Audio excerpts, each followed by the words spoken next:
আসসালামু আলাইকুম সবাইকে কিউট ব্লগসে স্বাগতম। সবাই কেমন আছেন? আশা করি সবাই ভালো আছেন। আমরাও ভালো আছি। সকাল হয়ে গেছে আর আমার কাজ শুরু হয়ে গেছে। সকালবেলায় এই যে কেটে কুটে নিলাম রান্না করার জন্য, কাপড় রেখেছি ধুয়ে দেওয়ার জন্য। সব কিছুই করতে হয় আমাদেরকে, মেয়েরা সব কিছুই করা লাগে না। সকালে উঠতে হয়, বাচ্চার যত্ন নিতে হয়, স্বামীকে অফিসে রেডি করে দিতে হয়, কাপড় চোপড় ধুতে হয়, মাজা ঘষা করতে হয়, ঘর দোর ঝাড় দিতে হয়, মুছতে হয়, আবার খাওয়াতে হয় বাচ্চাকে। আবার সব মিলে দেখা যায় যে একটু শুয়ে বসে থাকার সময় নেই। আমরা তো বাহিরে থাকি, শহর এলাকার মতো বাসাবাড়ি, উঠান নেই, গরু নেই, ছাগল নেই, হাঁস নেই, মুরগি নেই, পুকুর নেই, কিচ্ছু নেই। তারপরেও এত পরিশ্রম। তাহলে যে মা বোনেরা গ্রাম এলাকায় থাকে তারা কত পরিশ্রম করে একবার ভাইয়েরা, আহ, যারা যদি কোনো ছেলে মানুষ আমার ভিডিও দেখেন অবশ্যই ভেবে দেখবেন। তারা এত পরিশ্রম করে, একটা মেয়ে মানুষ যদি আপনারা না দেখেন তাহলে বুঝতে পারবেন না। তারা যারা অফিসে কাজ করে, বাহিরে স্কুলে বা বাহিরে কাজ করে মেয়েরা, তারা বাহিরেও কাজ করে আবার ঘরেও কাজ করে, একসাথে দুইটাই করতে পারে। কিন্তু ছেলেরা একটু বাহিরে কাজ করে এসেই হাঁপায় যায়। তারপরেও এই যে আমরা রান্নাবান্না করে দেই, খেতে বসেও কত খোঁটা, লবণ বেশি হয়েছে, তেল বেশি হয়েছে, ঝাল কম হয়েছে, এইটা কেন হইলো, ওইটা কেন হইলো, এত খোঁটা। আপনারা জানেন একটা রান্না করতে কত কষ্ট লাগে। সব থেকে মনে হয় কষ্টের কাজটাই রান্না করা।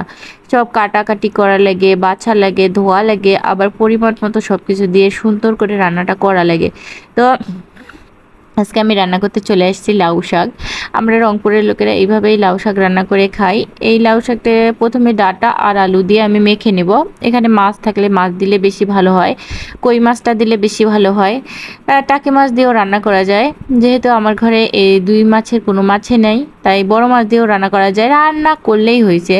তারপরেও আমি এখন মাছ ছাড়াই রান্না করব। শুধু লাউ শাকের ঘেরান অনেক সুন্দর লাগে এইভাবে লাউ শাক রান্না করলে। অনেকে তো শাক করে রান্না করে খাইছেন। আজকে আমার এই ঝোল করে লাউ শাক রান্না করা দেখে নিন এবং ঘরে একবার ট্রাই করে দেখবেন শাকটা কত ভালো লাগে খেতে। অনেক রসালো, মুখের মধ্যে লেগে থাকে কাঁঠালের মতো।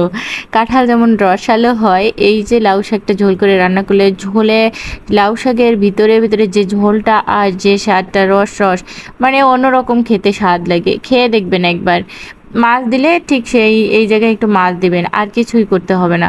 তারপরে এরকম করে ঢাকনা দিয়ে বসিয়ে দিবেন, এটাতে যতক্ষণ না একটু পানিটা ফুটে আসে। তারপর এত সুন্দর ঘ্রাণ এখনই বের হয়েছে, কি বলবো। লাউ পাতা তো আমি এখনো দেইনি। তারপরে এই অবস্থায় লাউ পাতা দিয়ে দিতে হবে। এইরকম বলক আসার উপক্রম হয়েছে, এই সময় লাউ পাতা দিয়ে দিতে হবে। এখন আমি এখানে লাউ পাতাগুলো দিয়ে দিব। লাউ পাতাগুলো দিয়ে দিচ্ছি। আমি পাতিলটা একটু বড়ই দিছি, কারণ লাউ শাক অনেক বেশি মনে হচ্ছে। আর রান্না করলে তো সব সময়ের জন্য লাউ শাক হোক আর যে কোনো শাক হোক কমে আসে। আমিও তাই এখন এরকম করে রান্না করতেছি লাউ পাতা দিয়ে। এখন লাউ পাতাগুলো তুলে দিচ্ছি, দিয়ে আমি ঢাকনা দিয়ে ঢেকে দিব। ঢাকনা দিয়ে ঢেকে দিয়েও আবার একটু পর এসে দেখবো যে আসলে রান্নাটা কতটুকু কি হলো। এভাবে ঢেকে দেওয়ার পর আবার ঢাকনাটা তুলে দেখবো, এই যে এরকম নিচ থেকে পানিটা অনেকটা হয়ে গেছে। এখন এগুলো লাড়াচাড়া করে দিতে হবে। লাড়াচাড়া করে দিয়া আমি আঁচটা মিডিয়াম করে দিব, কারণ আমি এতে বেশি একটা পানি দেইনি। যেটুকু পানি দিছি তাতে তো ডাঁটা, আলু, শাক পাতা সব সেদ্ধ হওয়া লাগবে এবং একটু ঝোলও থাকা লাগবে।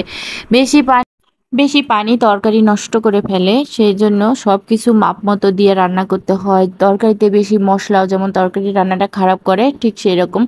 এতে ঘরও গোছানো রয়ে গেছে, বাসি বিছানা, সবাই উঠে গেছে বিছানা ছেড়ে, এখন বিছানাও গোছাতে হবে। তো আমি এদিকে বিছানা গোছাই, ঘর ঠিক করি, আর মাঝে মাঝে গিয়ে দেখে আসবো আমার তরকারির কি অবস্থা। আপনারা আমার ভিডিওটা যদি ভালো লাগে অবশ্যই লাইক করে দিবেন, কমেন্ট করে জানাবেন কে কোথা থেকে আমার ভিডিওগুলো দেখতেছেন।